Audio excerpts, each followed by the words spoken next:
We have a Fiesta 2015 today for our water leak procedure, so we're just going to show you what we've found. We've just put the hose up behind the rear bumper, and as we can see here, we can see that the rear air vent is allowing water to pass through and then drip into the box section.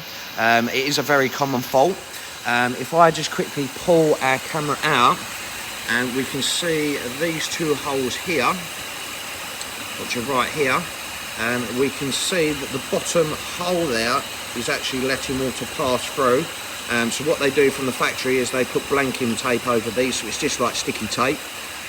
So obviously that's leaking. From as far as I can see, it only seems like the near side rear is leaking from the back. I have tested the driver's side, and I can't seem to see any leaks coming through. The one thing I can see is that the blanking tape on this side, even though it's not leaking, if I can just get my camera in there, even though it's not leaking, we can see that there's creases in the tape.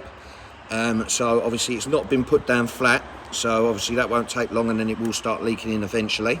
I can't find any evidence at the moment in the boot that it's wet, so I suppose that's one good sign.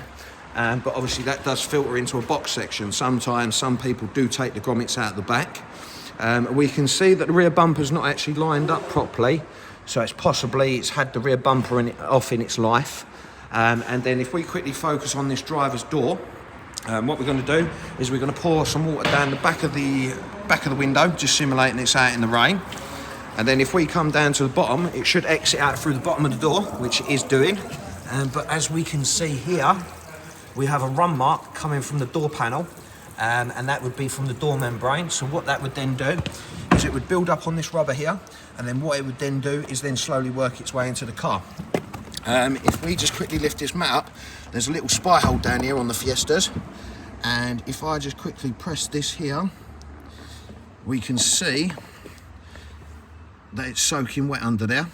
And then if we quickly come to the rear, it'd help if we could actually see it. So let me just pull the seat forward. Right, okay, so we can see the footwell here. If I push down, we can see how much water's actually underneath that carpet. So that's absolutely soaked. And there we go. So that's what we've found so far.